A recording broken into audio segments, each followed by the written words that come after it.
wa ala alihi wa sahbihi ajma'in. Thank you very much, Mr. Chairman, respected teachers, some of my gurus, as well as respected colleagues, Rabbi, come all the way from United States, all right, and as well as Mohd Zarni, okay, our Romel, the one who connect me with this program, and everybody here. So thank you very much. Okay, I know time which is not very in my favor. Anyway, can you please show the slide? I have only one slide. All right. Yes, that's it. Okay. So I'll try to illustrate and elaborate whatever I have. Actually, my background is on counter-terrorism, and throughout of my career, more than 20 years, I'm dealing with countering violent extremism, with prisoners, mainly inmates related to terrorism activities. So, however, when I've been given this task, I try my best to connect whatever that I have to suits with the team. All right. So anyway, before we go further or far, actually, I know that this theme is about the war, okay, and also about criminalizing war, as well as to have a value, human value.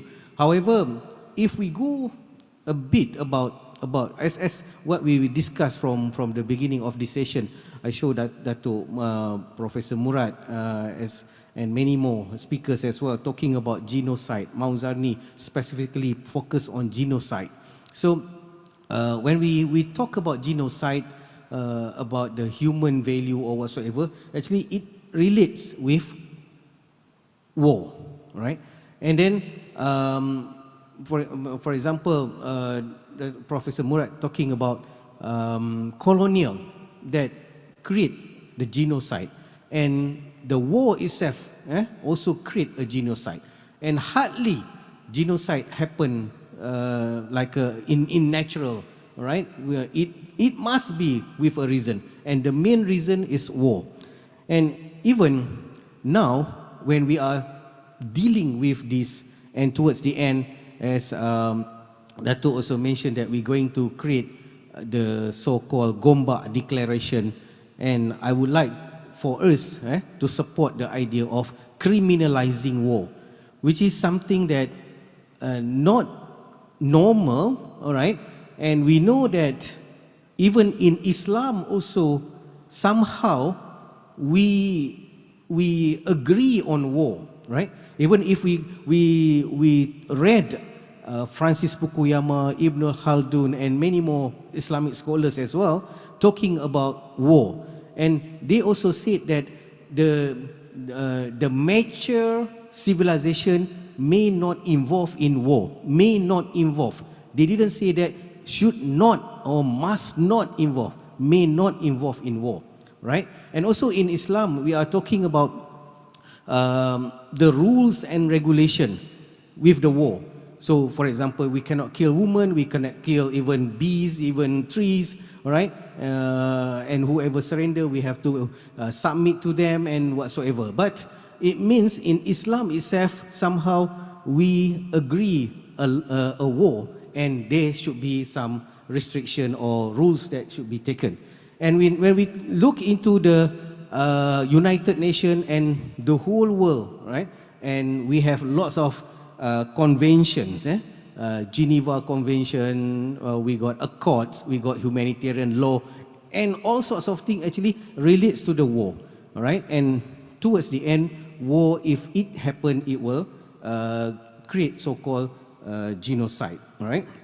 Okay, so okay, let me open that one because a bit far from me.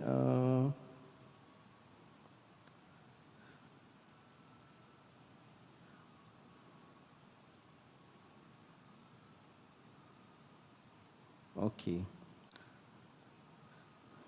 Okay. So for me, maybe we can start with UN, United Nations. Okay, so the thing that is happening right now in Gaza completely to show us, especially at this time of the age, the failure of United Nations.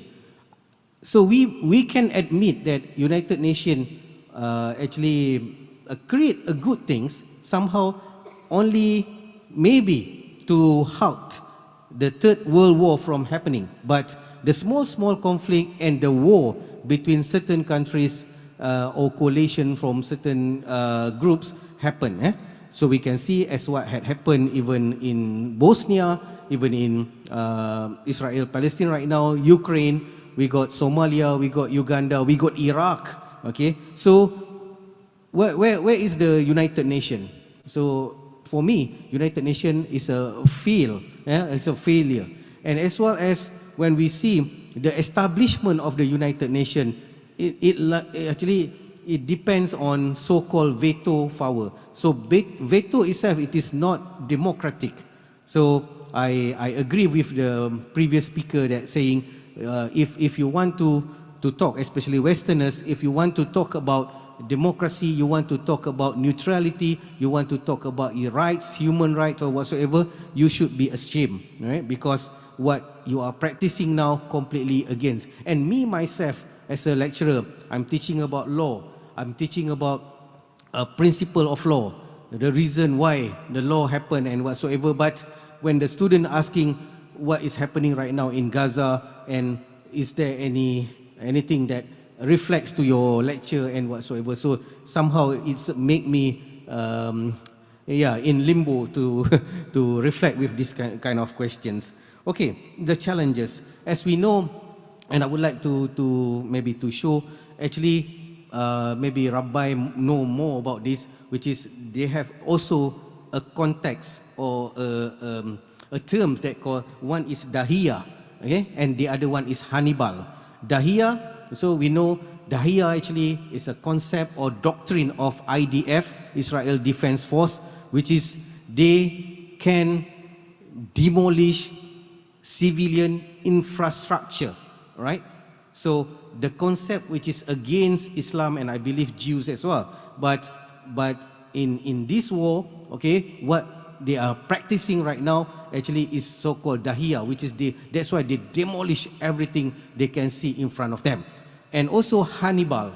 Hannibal also another doctrine that they said that you can kill even though your people, if they've been abducted, so you can kill your enemy, their transport, you can demolish them, even it will kill the abductees as well.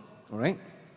And then, okay, then we can see the war itself, somehow it depends on who narrate the war itself, right? So we can see, for example, nowadays, everybody cited the 7th of October, but they never cite the days or the years that happened before that, or the incident that happened before that, all right?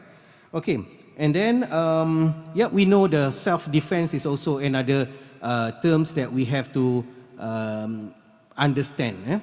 Even in Islam also, okay, when we talk about war, so we are allowed to have a war in terms of self-defense, right? But for Zionists right now, or for Israel, they said they are also having this because of self-defense, right?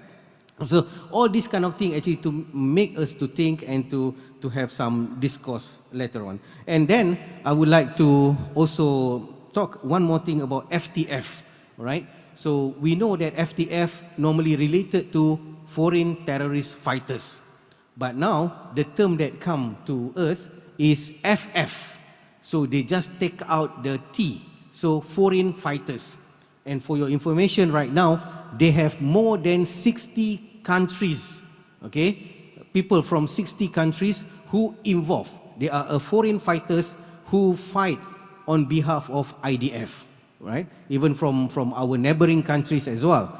Okay, so when someone, okay, especially Muslim, for example, they go to Iraq, they go to Syria, okay, and they fight on behalf of so-called ISIS, automatically they call as a terrorist. But when they fight on behalf of even Ukraine under the Azov or Aida battalion, or they fight on behalf of IDF, so these are the people that they call it as foreign fighters, all right?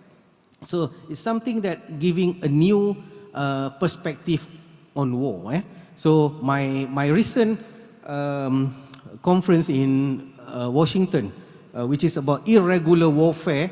So we talk about like the changes in modern war. So the war right now completely different from the war before, and we can, if we go deeper, the war before, especially in medieval era, so the military, only military from this side and from this side will go to the empty area or to the field, for example, and they fight, and the only people who died actually is only military, not the property or the civilians. But now we fight in the city, which is against the real concept of war.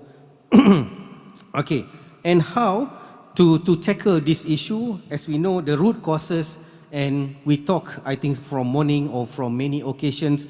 So as long as you are not addressing the real cause of each of the conflicts, you won't able to solve the issues or the problem. Okay, so you're giving the wrong medicine. That's why it is not solve the problem. And when you talk about diplomacy, okay, for me, when I try to understand lots of conflicts, especially, for example, talking about Ukraine and Russia right now, okay, to solve the problems actually is just to, or Zelensky make an announcement that I don't want, or I will halt my participation as a NATO members or whatsoever. Just that thing, that words, so it will stop the war, but it won't happen. So, and the Western propagate and keep supplying arms to them, yeah? As well as in recent conflict in Israel-Palestine right now. So if America, for example, gives some words to them in a diplomacy way or whatsoever, it will stop, but it is not. Thank you very much. Thank you. Yeah? Thank you. Thank you very much. All right, and then, okay, I make it the last one, global movement.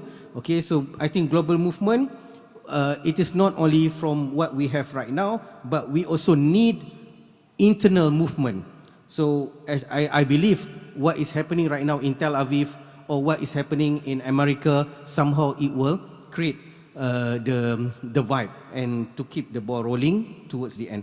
And last one, so we have to criminalizing the war, okay, in order to have a peace. And also when we have peace, automatically the human value will be there. As long as we have a war, so don't talk about human value, because once we have a war, they have no more law. The law is just a law or is on the book, but on the field, it never been practiced. Thank you very much. Thank you very much, Prof Mohd for that presentation. In Arabic saying, we have a saying that says, Al-ghayat la tubarrir al-wasila. The objective does not justify your means. We will now move to the last of our presenter,